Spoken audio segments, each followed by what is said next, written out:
Hello, good afternoon, everyone. Welcome to the 11th edition of the Blank Canvas webinar. My name is Falabun Amol, and today we'll be talking about bridging gaps, strengthening collaboration between public and private sector in the arts. On the call with us today is someone that needs no introduction, but I'll do my best to do one. We have Mrs. Tola Akerele, the CEO, Director General of the National Theatre, and an award-winning interior designer, founder of I Design. She's also the founder of Soto Gallery and Plus 234 Art Fair, an art fair that I'm sure everyone on this call has been to, and it has been an amazing experience since it started. And she's also the author of Orishirishi Cookbook. Um, Mrs. Tola, please, it's a pleasure to have you. Welcome. Thank you for having me. It's nice to be here. Thank you. Thank you very much. So I think we'll just get right into it. With no further ado. So just to the first question. So just like I've said in your background, you have an extraordinary career in interior design, in gallery ownership, and festival curation, and now public service as Director General of the National Theatre. So how have these experiences shaped your understanding of the challenges and the opportunities in Nigeria's art ecosystem? I think what my new role, I think obviously over time, I've seen the art um, industry change. I think when I really entered it was back in like early 2003 when I set up like Boogaboo House a long time ago. And I think then there were kind of very few galleries, maybe a handful of galleries, doing interesting work. I think when we look at the landscape now, we see so many galleries, so many wonderful young artists, so much more access to the markets through Instagram, and just the way galleries operate now and how they operated then, and just being aware of, how we are in, like on the international platform, galleries, artists, all the kind of that whole ecosystem, but not just looking at it nationally or regionally, but also internationally as well. Of course, so I've seen that over the time, and then obviously now being in the public sector, it's been interesting. It's a different, it's a different world completely. But I think what's most interesting about it is that you do have the access to create, changes at a national level, which is, obviously important if you care about this ecosystem. I mean, I'm more in the performance art space, but of course, National Theatre, as I don't know if most of you know, is a space that incorporates, art, film, performing arts, music. The venue is kind of built for, art and culture events. So I think it's been really interesting on this side, understanding that, how government can change policy, can change regulation, and can also, have a voice to have a bigger voice, and that can impact, the private sector. Mhm. Well, all right then, thank you. So, I mean, growing up as children in primary school, secondary school, National Theatre was always somewhere that we all wanted to go, and it was Mm, always, an amazing visit. So, the theme of this webinar is bridging gaps, strengthening collaboration between public and private sector in the arts. mm. So, from your vantage point, what do you see as the most critical gap that needs to be addressed right now? I mean, there's so many. Just talk about the kind of the pending issues at the moment. Like, for instance, I've got sort of complaints around some like double taxation policies. Like, when a lot of art galleries are now going to art fairs, and when they bring their works back into the country, which if they're just bringing for an art fair, they're taking the works out, you're bringing works back in again. They're trying to kind of tax you on the works you're bringing back in. So that's like a current issue at the moment. And then the other things in terms of when we look at what's happened over time. I think there's a lot of correction being done now. I think everybody in government is actually quite passionate about what they're doing. But I think in the past, there have been a lot of caretakers who have not taken care as much as, they could. And so, for instance, when we look at like the national, we have the most beautiful national collection. We have Onwonwos, we have Famous Wokos, we have some really Ladi Kwali, some really beautiful pieces. But we've been looking at it because we were wanted to kind of do some restorative work around some of the pieces and show it in the National Theatre, show the National Collection. As we open up National Theatre, we want to show the National Collection. And we've just found that a lot of the works have been just a little bit damaged. Well, not a little bit, damaged and everything. But I think where we've had the leverage as government is we can actually partner with well, in this case, we partnered with the Goethe Institute and said, look, the government, we're doing this thing, come and help us with the restoration, the cataloguing of these works. And they can step up to that because it is of national interest. They can see that and they can actually look and fund that. So I think government can make really strong strategic partners with NGOs, with other kind of government institutions, culture institutions from other countries, the French, the German, and you leverage that to kind of impact what we're doing here. I think there's also a general issue. I think we try and address that in plus 234 around just more support for younger artists and access as well, access to market because it's challenging. I think it's, excuse me, excuse me. Yes, sir. Oh, Yes. so thank you. So I think being an artist, and it's such a bold choice. I think that's why I really um love the sector. Because I think being an artist is someone like Nigeria, where there's so much chaos, there's so many challenges, and just trying to survive and be able to still be able to hear those voices that produce interesting, layered works of depth and originality is so incredible. So that's why I always really want to showcase Nigerian works. So for me, I think there are different issues, but these ones I'm battling with now are sort of these ones. And it's always about how can we make the ecosystem stronger, right? What can we do to make the ecosystem stronger? And I'd love to hear from people here, their response as well, because obviously everyone has got issues, challenges. But I think the thing about government is that you have to come with one voice. Not everyone can come and say, I've got this, I've got that, I've got this, I've got. But if you gather yourself with this issue, for instance, this issue about bringing works in from when you've gone to a fair. This is for galleries. So what's for artists? What are we doing? What more can we do for them apart from offering all these other platforms which are kind of endorsed by the government? Yeah, thank you very much for that answer. So I think we will just leave space for questions and comments towards the end of the call. Mm. So to piggyback off your answer, so as the Director General of the National Theatre, how are you reimagining its role? Not just as the performance venue, which is I think one of the things is most popularly known for. I mean, if you look at it from the outside, it looks like a theater. I mean, it's built like a stadium, so it looks like an avenue for display of the arts. But how are you reimagining its role, not just as a performance Mm. venue, but as an institution that can anchor Nigeria's cultural economy? Mm. So I think for me, I mean, I think there's I'm really in terms of the sort of the art that we put on there, the shows we put on there. I'm really interested in like non-commercial exhibitions that are do a lot of sort of educating around our heritage, our culture. And so one of the things we're looking at, the first thing we want to do is obviously an exhibition around the National Collection, but also more than that, and also a retrospective on National Theatre. I mean, the archives are so interesting in terms of like how the building was built, what we found in terms of like, some stuff from Festac, and even all the people that have been there, the history of the place.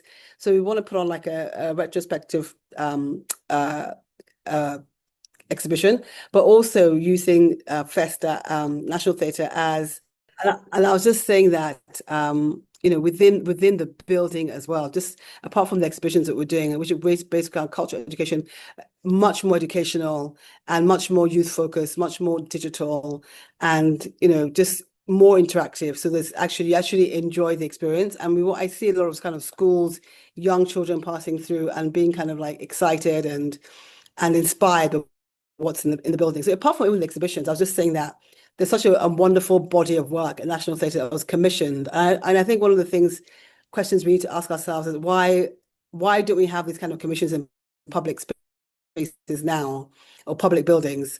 Because what the kind of commissions we have in the building are so stunning, the artworks. And if any of you remember, if you've been at all, like we have beautiful carvings from Benin, a group of Benin carvers. We have a lot of the works were actually organized by Ehabo Mokpai, and he's got some beautiful mosaics in the space. A lot of his sculptures are also there. And then, of course, we have the stunning, and Fakaye's works are in there as well. And Yusuf Grillo, we have this amazing. I'm sure you've seen the image of the stained glass. I think it's in the VIP area. Stained glass works with Yusuf, and of course Mokpai, who was the commissioner of a lot of the works, was also at Yabatech with Grillo, and even though he was more focused on graphic design, that was his contemporary. So there's so many like little stories around the art actually fix the building. And thinking about that, we also have a really interesting commission that's coming in by Sloan, actually. He did a piece for outside, which is quite exciting. So we're trying to have like more youth engagement. And I think that we've partnered with a lot of companies that do like digital presentations as well. Of course, you have the physical works, but how do you interact with the space the way that's kind of like long lasting? And when you leave, you're kind of like really inspired and excited about what you've seen. And it's something that's kind of memorable to you. So we're looking at having sort of long exhibitions. That's the first one. We're looking at having something around festivals. I think in Nigeria, there are about 360 different kinds of festivals in Nigeria. What do they represent? What do they mean? What are they about? So exhibitions around, you know, picking some from each of the geopolitical zones and actually delving in a little bit further into them. And again, this is all, and because I think we have uh, youth that we actually want to know about more about ourselves. I think we're finally moving away from kind of like focusing on Western culture, and there's this wonderful emergence of self-appreciation and culture appreciation. So I think it's a really good time for us to be doing this sort of exhibitions. And then we're doing another one around sustainability and stuff and found objects. And what does it mean to be sustainable, apart from like in art, but actually in the creative space as well? What does it look to have, funding, and funding is such a big issue for so many people in so many areas?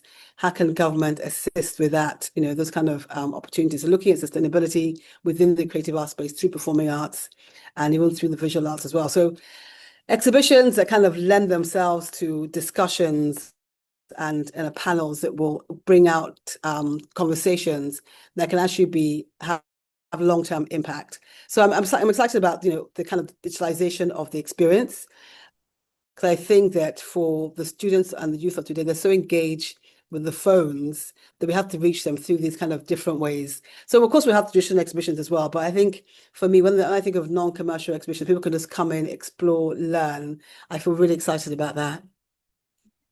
Yeah, thank you very much for that rich answer. Honestly, that sounds like a very exciting future for the National Theatre, and I'll be Mm, happy to visit and just take part in those exhibitions because they really do sound like fun.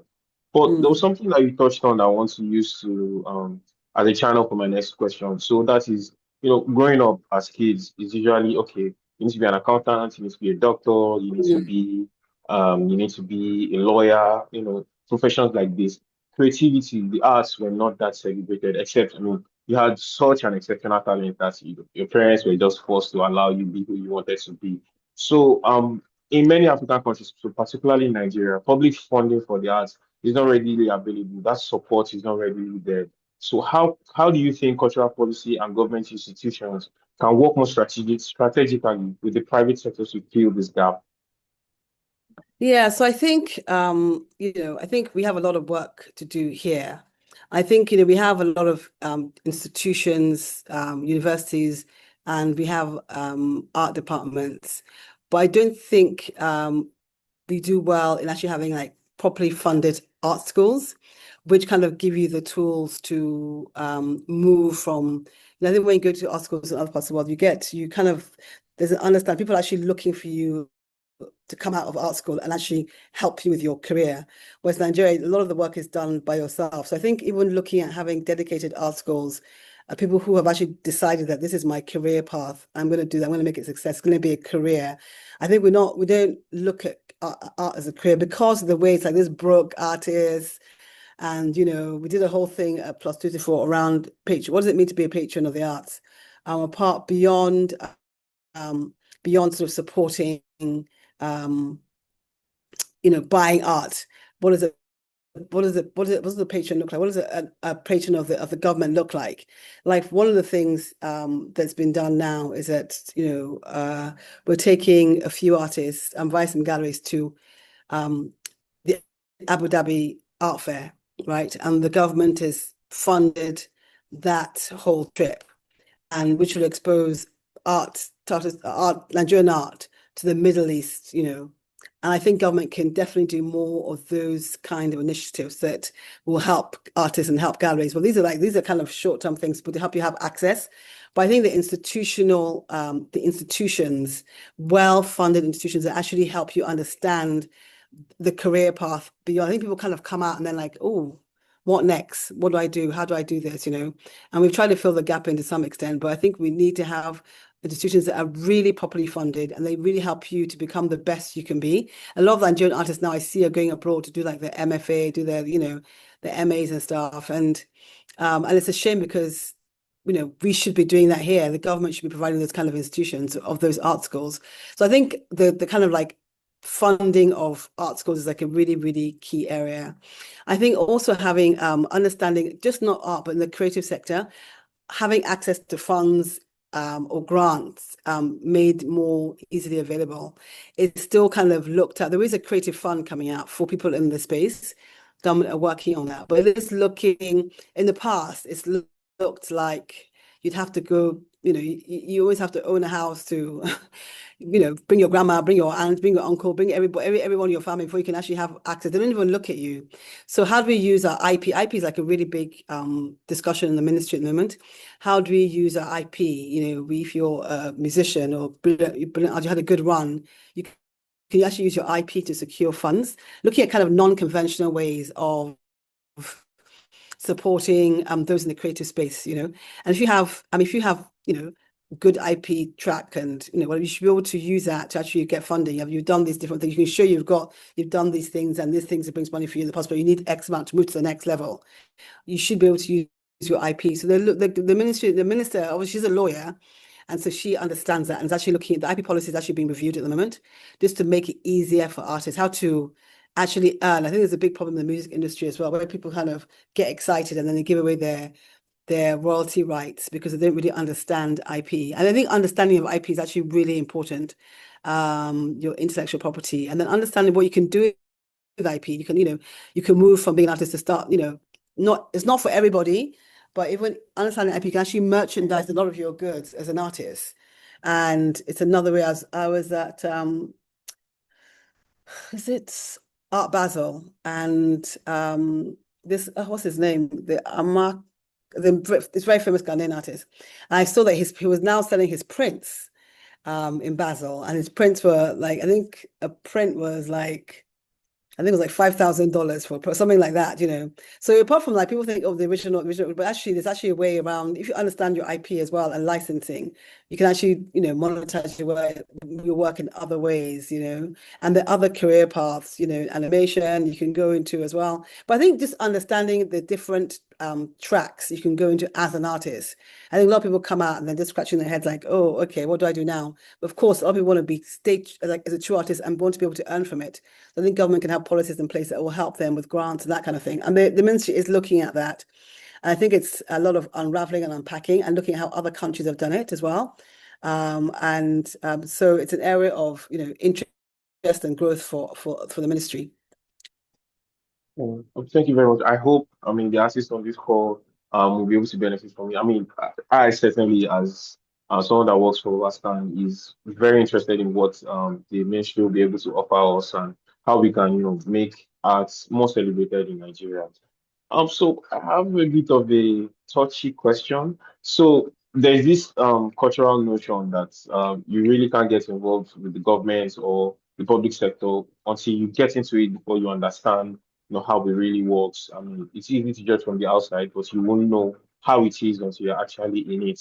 So I think from your experience, what lessons have you learned from engaging with government stakeholders that private actors in the arts world and the Nigerian arts world might not fully appreciate? Well, let me say it's definitely a different world. That's the first thing I would say. I have always been in the private sector space. I've always been a cultural entrepreneur. Well, I used to be in finance before I moved into the cultural space.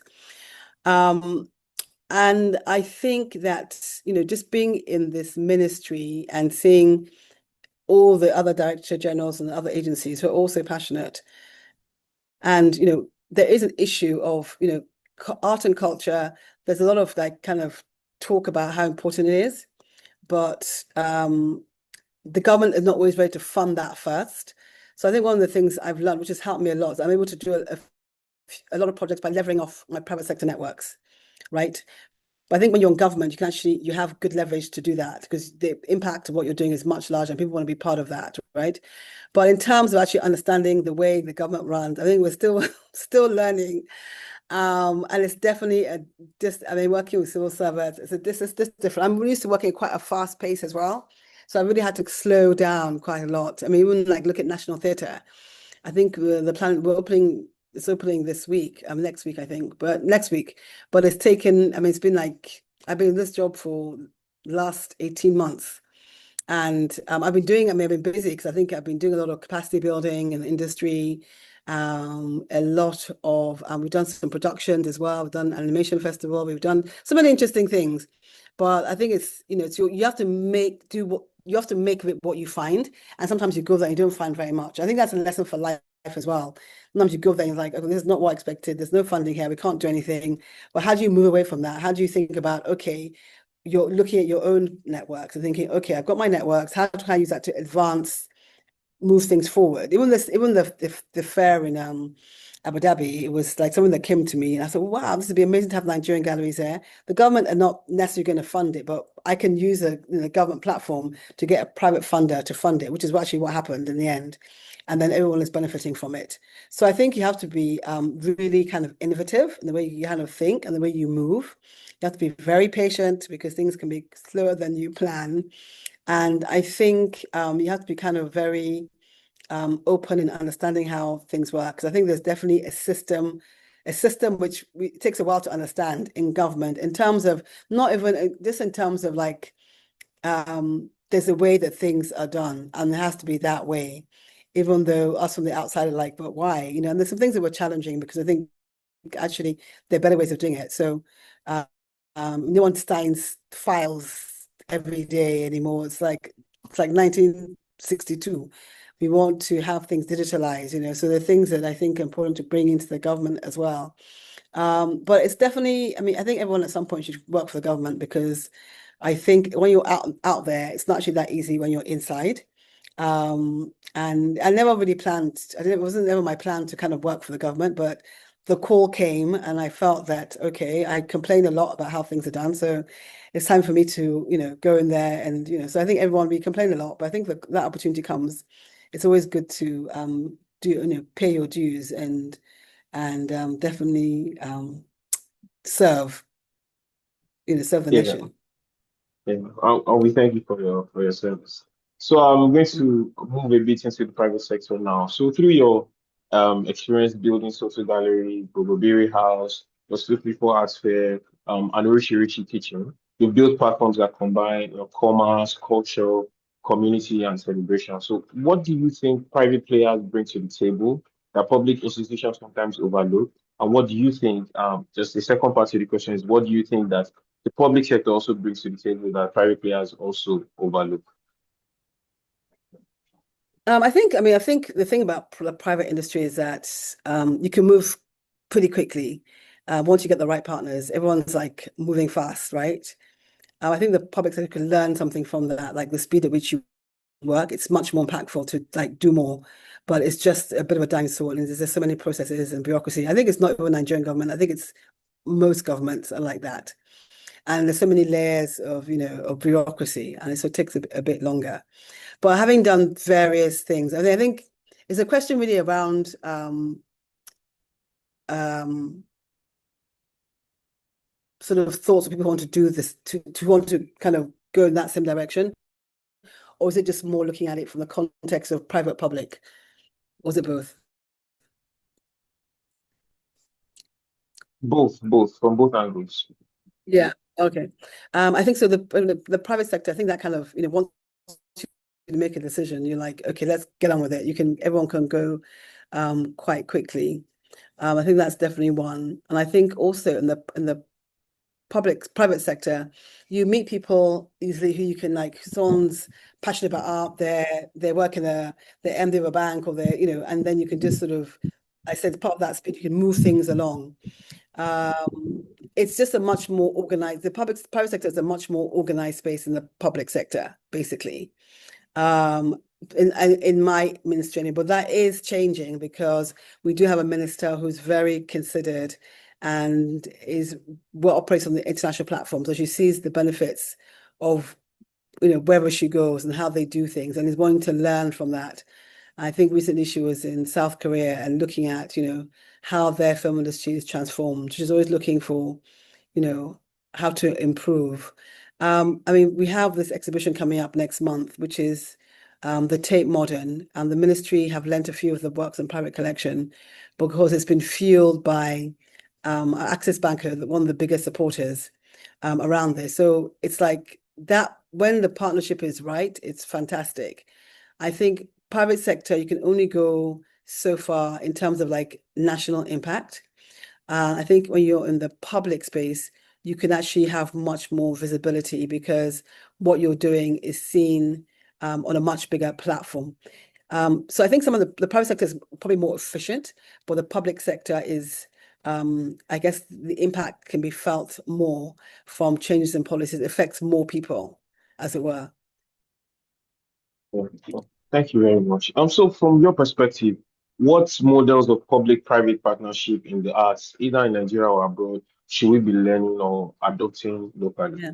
Well, I think the National Theatre is a good example of public-private partnership because obviously it was in the hands of the ministry for many years. I mean, from when it is opened up in 1977 for Festac, and over time, I think first of all, the kind of the government moved from Lagos to Abuja. And I think the concentration and the level of funding required was not there. And so over the years, National Theatre obviously gone to a state of disrepair, management and lack of funding. And so the last sort of 3, 4 years, the Bankers Committee, private entity, with a few bankers that have come on board and they've done this amazing renovation. And I think the way forward is it's a public-private partnership. The way forward is that the bankers who have the funding, I mean, will generate its own funds eventually, will really focus on the kind of commercial side of it and then maintenance side of it. And then the ministry will focus on the cultural aspect. That's the idea. And making sure that, what the building was built for is being done. And that's really like my mandate. I mean, I think I think the reason why I'm there is to really ensure that that building doesn't become into a random event space where you're just having parties and, it's obviously you have conferences and stuff, but it's balanced. It's not something where it's just, just come and rent the space and go. It's actually programmed in a way that, inspires people, inspires the youth, inspires, you know, families, families can come and watch.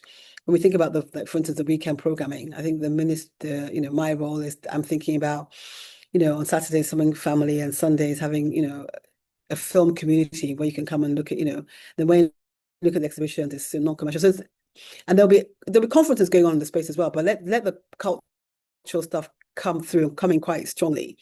So I think that is actually quite a good example of like a public-private partnership, something that's sustainable. Even though I must say it's been extremely challenging getting to a point where everyone can, and it's still going on, everyone can agree because there's a lot of, so it's not suspicion, but someone spends so much money and they don't want to kind of let go of it. And the government's like, it's my building, what are you doing? So I think it's definitely been a very interesting learning process. But I think when we can settle down, it's a good model because it's sustainable and the Nigeria will be able to kind of enjoy the National Theatre because of its offering and its interesting programming, like any national theatre in the world, where you can go online, you can see what's on, you can book a show, book an exhibition, book whatever you want to, see. So it's really for the people. I think so we have to kind of think beyond who owns what, how it's been done. I think actually, what does Nigeria need? What do Nigerians want? So I think that's a really good example of a public-private partnership, which will be very successful, hopefully. And we do wish you all the best. Thank you. Yeah, yeah. So I think one of your hallmarks has been curating large scale inclusive festivals. I think you also touched on some of the festivals that National Theatre is working on. So I'd like to ask, what are the practical steps you needed to make public-private collaboration less transactional and more sustainable? So I mean, less about what is going to cost, what the artist has to bring forward, and more about the future and the culture of the art itself. Yeah, I think this is a difficult one because these things cost money. So I think you have to find local, international sponsors that can allow you to thrive. And that, I mean, I think where the government is helpful, the endorsements they give you can give you the leverage to get the funding from the private sector. So those endorsements are very helpful in getting the public sector funding. But these things do need to be funded. I mean, our next plus 234, the theme is inclusivity, and we want to kind of go beyond people answering the call, but actually go around Nigeria and look for artists in kind of underserved communities. But there's a cost there, the cost of, and we also want to document what we're doing as well. So the cost of, taking crew, there's a cost of this, and I'm just going through now, like the fundraising, going through the fundraising, and realizing that, but you need a sustainable partner, someone that can, work with the government, understand the government's endorsed this. I believe in this. I can see the impact. And so it cuts across kind of all three areas. Because in some industries, the government can actually give you the funding. I think we'll get there where the government can give you the funding, but we're definitely not there yet. But they can give you the endorsement, and you can use endorsement to get the funding. So I think realizing that endorsements actually are very helpful, locally and internationally as well. All right, then, thank you very much. So, how can artists, curators, entrepreneurs, how can they better engage with public institutions like National Theatre without losing their creative autonomy? Because I think you touched on intellectual property and how it is very important. So, how can they engage in these partnerships without losing creative autonomy over their work? I think thinking about being honest, you have to be very true to yourself. I think it's very important. I think that sometimes artists are doing what other artists are doing because they're making money. But I think you have to be true, excuse me, true to what you're doing, having your own story. It's really important that you have your own voice and you do your own like artistic research. And there's a market for every artist. We have different kinds of artists in Soto, for instance, and they're really different. They're really varied. We have an amazing young female artist. We have an older established artist who's he's very abstract, and abstract works are not really popular. We're very into our figurative works. I think you have to kind of there's a conviction, right? It's the enthusiasm, the conviction, how passionate. I think once you're selling anything, you have to be passionate about it. People see the passion, and then that's what they jump on. So I just think that it's important that you keep your own voice. I don't think you have to sell yourself or change who you are because you're looking for funding, you want to go meet a public institution. I think public institutions also welcome ideas. They want to, I think the ones, I think people who are in there now who understand ideation and what you can do with it, and having people on board to kind of work with. I mean, I work with a range of different National Theatre researchers, curators for the different kinds of exhibitions because they have different ideas and they're young. They're young. I mean, I'm young, but they're younger. They're younger. So you want to bring people in. I think collaboration is really, really important. I think you can go much bigger and much further when you collaborate. So I think thinking about collaboration is really, really important, but you have to come with your own strong voice and then you kind of meet halfway. And not everyone's got the same skills. I mean, I don't have the time to sit and research, but I've got someone who's amazing at research, have someone who's amazing at curating, I have someone who's amazing at cataloging. So bring all those people together, and these things are needed. I mean, even the national collection now, which is it was private, the private sector that actually supported the work of the ministry. and that came people that came with a different skill set are ones that that did the work. So I think it's important that you know what you're selling, you know what you're bringing to the table, you know who you are, you know what your value is, and how you can be part of moving things forward. Thank you. So, I mean, touching on that collaboration, so in a perfect world, in a utopia where the private and public sector of the Nigerian arts are collaborating effectively, where do you see the future of Nigeria's art ecosystem in the next, let's say, 10 years? But I really believe really strongly that we have like probably the one of the best natural talent in the world. I really believe that. And I think that's why I'm in this space. I studied art history in the UK. And I also learned about, high Renaissance in Rome, Impressionism, all those things. I think when I came back to Nigeria, it's just like we have amazing talents. I did my A-level art history project. I think people are doing high Renaissance and Impressionism and all other things, Dutch realism and etc. And I did mine on Bruce Sonobrac Peer. The people are like, who was that? I said, it's a very fantastic Nigerian artist, and they're asking me, they were like, who's Bruce Sonobrac Peer? But I really feel strongly that we have so much raw talent. And I think it's for the government and institutions to kind of really hone in on that talent and create platforms where the schools, and then look at the collaboration with the Abu Dhabi government to give us a platform and do that with more governments. And Nigerian art can really be seen and valued. So I think Nigeria, the future is super bright. I just think that we have, I mean, I love sharing Nigerian art. I mean, even plus two, we're going to take it out very soon because everyone has to see the art. So I just feel like there's a lot there. I think if you can understand how the art system works, um, how it works, like just not just in Lagos, in Abuja, but regionally as well. And I was in Ivory Coast for their art fair. I think it was in April. I was speaking at Celine Fac, like a gallery there, and looking at their space, and they have not bad artists too. Um, and they kind of organize themselves with the fair. And I think also that people are doing wonderful things, like Art Week in November is really wonderful, and the government is now backing that week, is endorsing it, which means it will be bigger. I mean, but people are doing things despite government, which I love. People in Nigeria are not going to wait for any government to come and help you. You're just going to move, right? But what government can do is actually put the infrastructure in place to make it easier for you.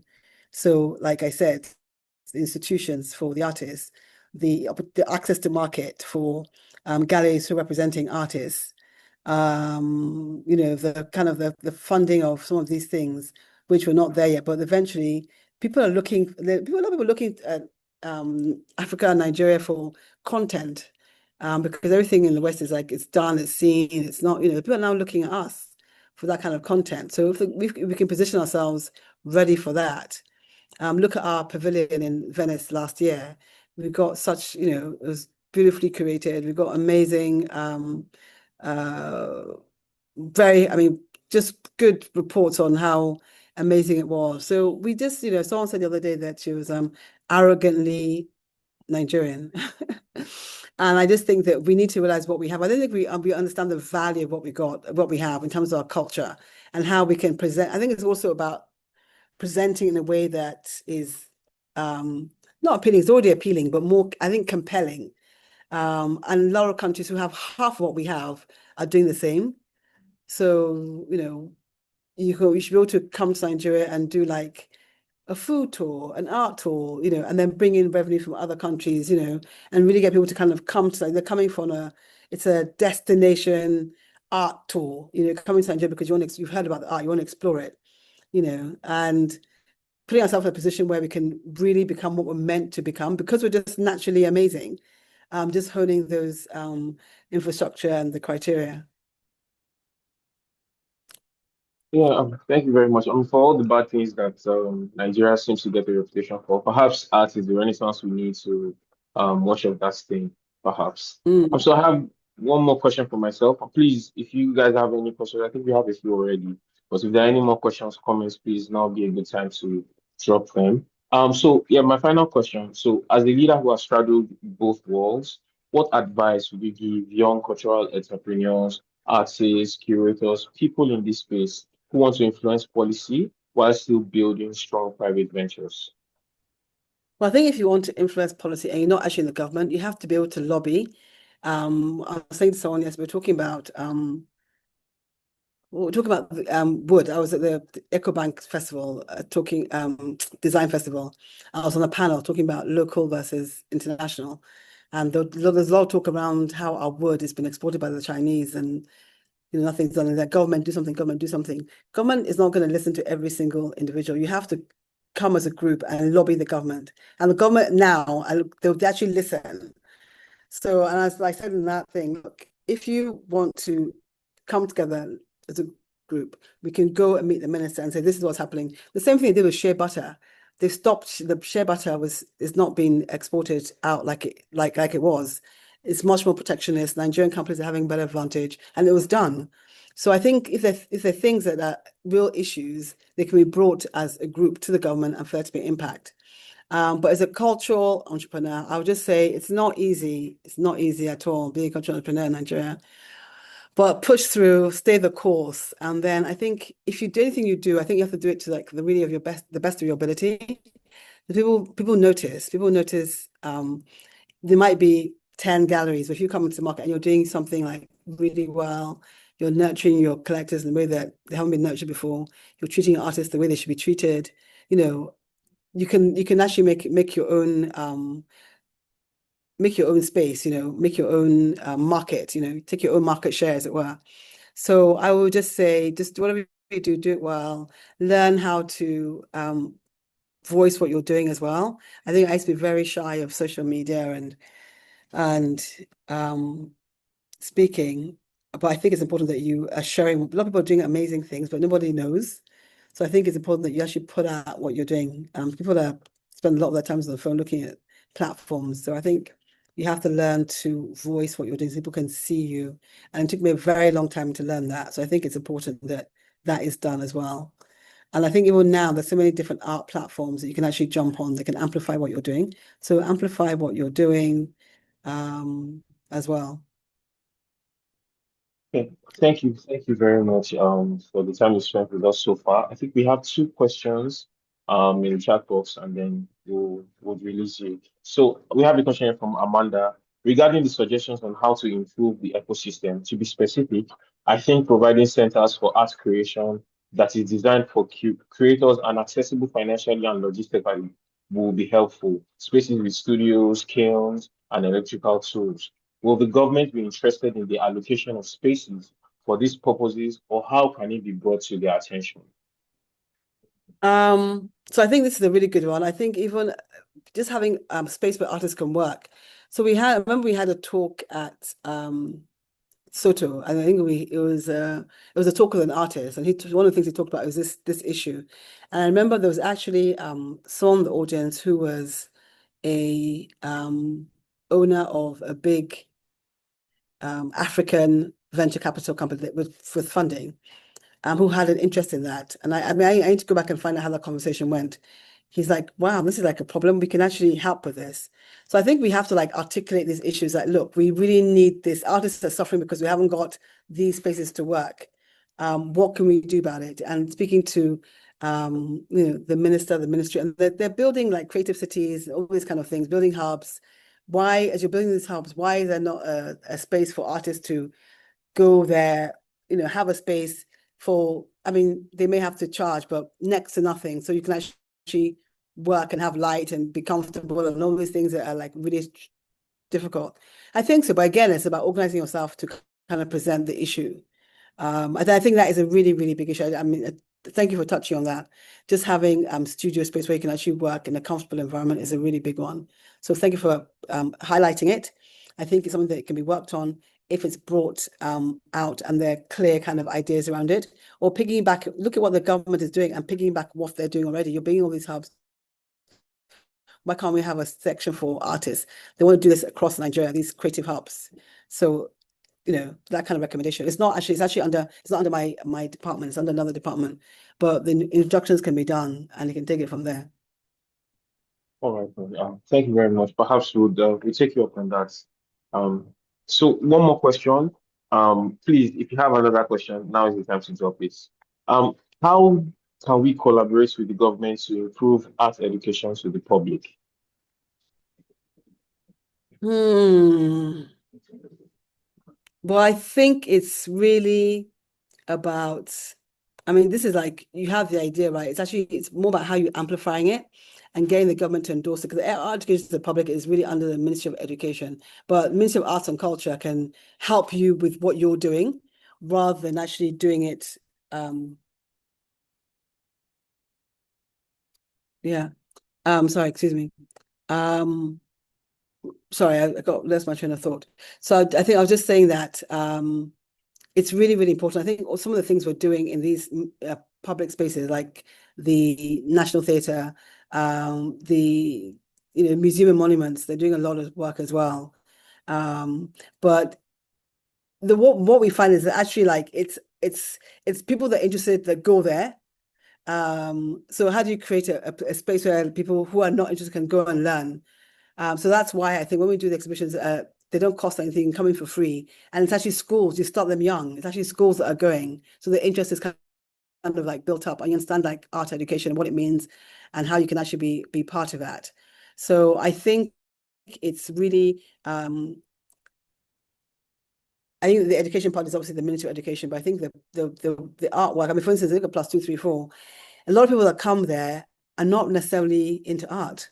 They come there because they like the atmosphere, they like the ambience, they like the feel, and they can stay there for like a whole day. Some people come like three times, but that's how you kind of start dropping artists for everyone. You can support last year's theme, you can support you don't have to buy art. You can support your friend by giving a studio space. There are ways that we're supporting artists beyond buying a space.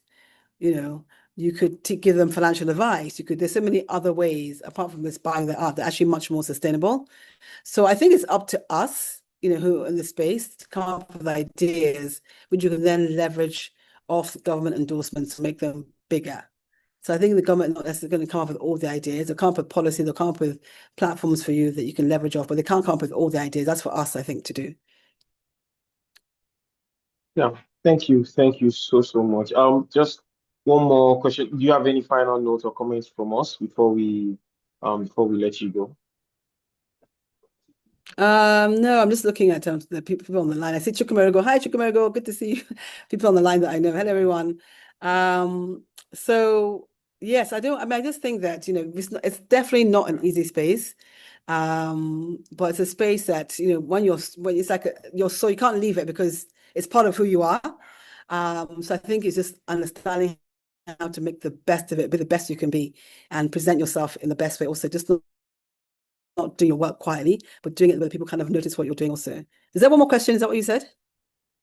No, no, no. That's all. I was just Oh, asking you that's all. for a Okay. final Yes, comment. I think it's not, yeah, I think it's not an easy space, but I think it's a space that is deeply rewarding, really rewarding, sort of, creating impact.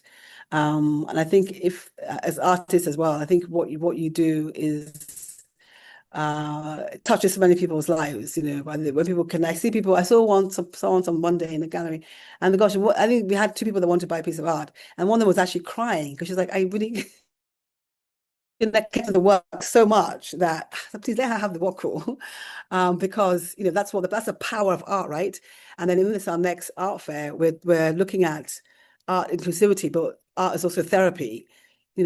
What art does to looking at inclusivity in the people that have kids that have special needs, autistic kids, looking at how people what art does to people in hospitals and the classes and people have terminal. It's such a powerful tool, right? So looking at how we can be more inclusive with our art, and that's maybe a little bit about art education as well. What can you do to be more inclusive, and the power of storytelling in that inclusivity. So when you leave, all these things we do are like we hope that we're kind of taking steps to people understanding what art is and and everyone can be part of art. You don't have to always. It's not always about buying is good, but appreciation and encouragement and support is also not is also good. A word of encouragement. Yeah, thank you very much. I mean, also, there's something I say that art is such a singular experience. You look at it, you see something amazing. Another person looks at it and sees something. I mean, like you said, something that makes them cry. So just Mm. experience the art, interact with it, and just let Yeah, it that's make you it. feel. Yeah, Absolutely. That's it. That is really what it's about. Because I think even people say, when flying people when they buy, it's going to appreciate, it's going to go up in price. I was like, look, it may go up in price. It probably will go up in price, but there's a lot of joy. I mean, when I come into my house and I look at my art, I feel so happy, and it gives you a lot of joy. I think people kind of get beyond this like investment thing and actually just think what it does for you, what it does for your space, what it does, how it lifts you up. And for that reason, and you have so many artists here at different levels, you should just, get something that inspires you every day, and support an artist. yeah. Yeah. Mm. Very, very wise words. Thank you so much for your time and for the wealth of knowledge that you shared with us. We are very grateful. I think I would love to say a big thank you from every one of us at Vascan. Thank you so much for joining the call. We're just very grateful for your time and your knowledge. Thank you. And then to everyone on the call, thank you for joining us. The video will be up on YouTube by tomorrow, so you can watch, share, like, subscribe, share with anyone that you'd like to give the video to as well. So thank you all once again, and we'll catch you in the next one. Thank you very much for Bye. having me. Enjoyed it. Thank you. Bye bye. Thank you. Thank you.